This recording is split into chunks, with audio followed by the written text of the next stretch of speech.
Senhor esteja convosco. Ele está no meio de nós. Proclamação do Evangelho de Jesus Cristo, segundo Marcos. Glória a vós, Senhor. Naquele tempo, Jesus e seus discípulos chegaram a Betsaida. Algumas pessoas trouxeram-lhe um cego e pediram a Jesus que tocasse nele. Jesus pegou o cego pela mão, levou-o para fora do povoado, cuspiu nos olhos dele, pôs as mãos sobre ele e perguntou: "Estás vendo alguma coisa?" O homem levantou os olhos e disse: "Estou vendo os homens, eles parecem árvores que andam." Então Jesus voltou a pôr as mãos sobre os olhos dele e ele passou a enxergar claramente. Ficou curado e enxergava todas as coisas com nitidez. Jesus mandou o homem ir para casa e lhe disse: "Não entres no povoado." Palavra da salvação. Glória a vós, Senhor. Meus caríssimos irmãos e irmãs, nesta quarta-feira da sexta semana do tempo comum, nós temos diante de nós uma cena de muita intimidade de nosso Senhor com alguém que ele não conhecia, que o trouxeram para ser curado. Meus irmãos, toda e qualquer cura externa feita por Jesus tem como objetivo, finalidade, alcançar o interior. Não faz sentido Jesus curar o externo se o coração não é habitado por Ele.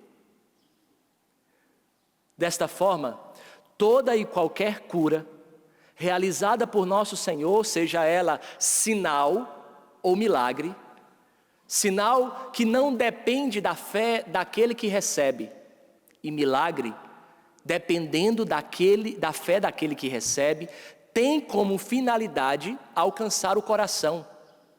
Porque a necessidade de nosso Senhor é a salvação de todos. Deus não passa pela nossa vida de qualquer jeito.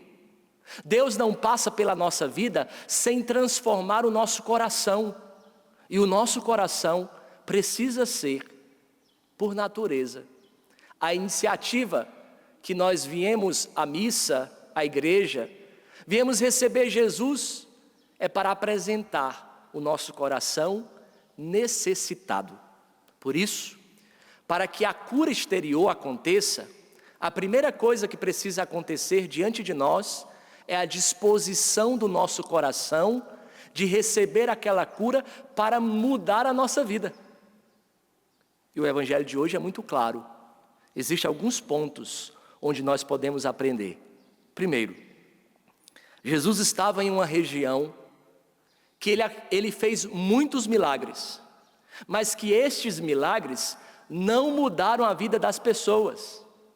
Nós encontramos isso no evangelista Mateus, quando ele diz: "Ai de ti, Corazim, ai de ti, Betsaida, porque se em Tiro e em Sidônia tivesse acontecido os milagres que aconteceram em ti, todas essas cidades estavam convertidas, voltavam a mim."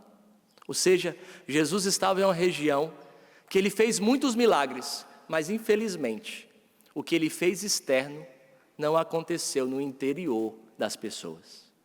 Meu irmão, se hoje você vive alguma dificuldade, se hoje você vive alguma dor, algum sofrimento, se hoje você vive algum sofrimento que bate na tua porta e você não tem uma solução, quando as suas mãos não são capazes de alcançar a solução, pode haver dentro de você um desespero.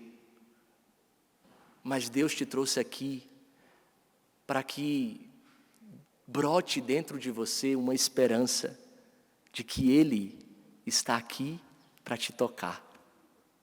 Ele está aqui para alcançar o seu coração. Não é por acaso os acontecimentos da nossa vida.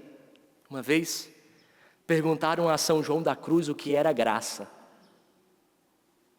E ele, com a simplicidade de alguém, de uma alma religiosa, de alguém confiante em Deus, disse para aquele noviço: graça é tudo que nos acontece.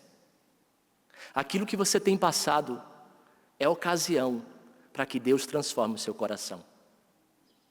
Aquilo que você tem enfrentado é ocasião de mudança dentro de você. Mas olha que interessante. O cego não teve iniciativa nenhuma, porque o cego não conseguia, pelas próprias forças, chegar até Jesus, mas levaram o cego até Jesus. Nós precisamos ter pessoas na nossa vida que nos carreguem para Jesus.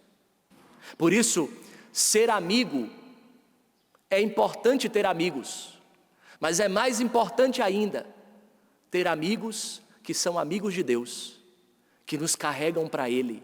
Não aqueles que nos tiram de Deus, que nos tiram da graça, que nos levam ao pecado. Mas o processo, quando o cego chega até Jesus, Jesus o toma pela mão. Que bonito isso. Jesus não nos trata no meio da multidão. Jesus não nos vê no meio de todo mundo. Jesus nos vê na individualidade que nós somos, com a nossa personalidade, com o nosso temperamento, com nossos limites. E o evangelista é claro quando diz: Jesus tomou aquele homem pela mão, porque Jesus se rebaixa à nossa fraqueza. Ele nos leva num canto. Foi por isso que nosso Senhor te trouxe aqui. Foi por isso que nosso Senhor te trouxe aqui, para falar ao seu coração, de forma individual. Ele te leva para o canto. Ele quer falar com você. E falando com você, é o mais bonito do evangelho de hoje. A cura não acontece de forma instantânea. Tenha paciência com o seu processo. Tenha paciência com o tempo de Deus na sua vida. Meus irmãos, nós caímos numa tentação de sermos homens de igreja, homens que buscam todos os dias comungar, a Eucaristia, o estudo da palavra, mas nós temos a tentação de querer que as coisas de Deus aconteçam do nosso jeito, do nosso modo, no nosso tempo.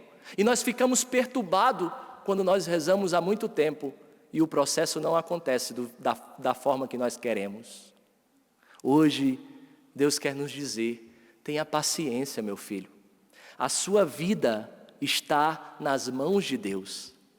E Ele há de cuidar de tudo. E no tempo dEle, Ele irá fazer a obra completa.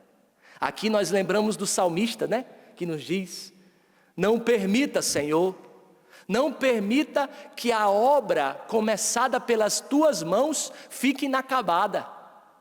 Não tenha medo dos processos de Deus na sua vida.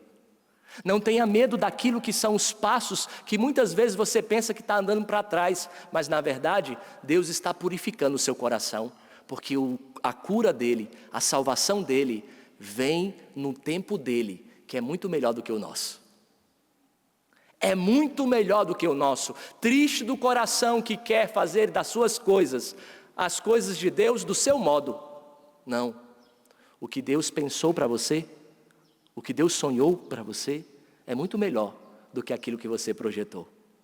E por fim, não menos importante, existe um detalhe que depois da cura, aquele homem voltou a enxergar, porque possivelmente aquele homem não era cego de nascença. Ele sabia o que era homem, ele sabia o que era árvore. Aquele homem voltou a enxergar. Imagine a alegria daquele homem. Mas aqui existe um ensinamento muito claro. Jesus é muito claro quando diz àquele homem, depois de curado, que ele não entres no povoado. Quando nós enxergamos isso aqui, nós enxergamos também o segredo messiânico de Jesus. Jesus não estava realizando cura para chamar a atenção de ninguém. Porque a finalidade da cura de nosso Senhor não é os holofotes. A finalidade das curas de nosso Senhor é a transformação do coração. Mas os padres da igreja vão enxergar neste texto que nosso Senhor ordenou aquele homem a não passar, a não voltar para o povoado, porque o povoado era o lugar da vida velha daquele homem. Meu irmão, quando Deus te encontrou, aqui, quando Deus quer te encontrar, Deus não quer que você volte para a sua vida velha. Aquilo que é a transformação do coração não pode fazer que nós voltemos àquilo que nos afasta de Deus. O evangelho de hoje quer perguntar para mim e para você, seja sincero, retire por um pouco as máscaras do seu coração e pergunte a nosso Senhor aqui nesse santuário, o que tem me afastado de Deus? O que tem me roubado de Deus? Se são pessoas, se são apegos, meu filho, minha filha, ninguém é mais importante do que nosso Senhor. Você pode perder qualquer coisa, você só não pode perder Ele. Hoje, nosso Senhor te trouxe aqui para dizer, por favor, volta por um outro caminho. Não volta para aquilo que é a sua vida velha, que rouba a sua originalidade, a sua dignidade. Retira a sua vida velha daquilo que te arranca para a lama. Você não foi feito para rastejar. Você foi feito para voar alto. Santa Teresinha do Menino Jesus é muito claro quando diz que nós nascemos para sermos águias e voarmos bem alto. Mas infelizmente, nós ainda somos passarinhos, pequenos. Não conseguimos ir adiante, mas peçamos, por intercessão de São José, homem justo, que soube fazer aquilo que era vontade de Deus na sua vida e não percorreu velhos caminhos. Que nesta Eucaristia nós transformemos o nosso coração naquilo que é vontade de Deus. E assim, oferecer a Deus um sacrifício de louvor. Porque toda e qualquer vocação requer sacrifício. Sem sacrifício não há vocação realizada. Louvado seja o nosso Senhor Jesus Cristo.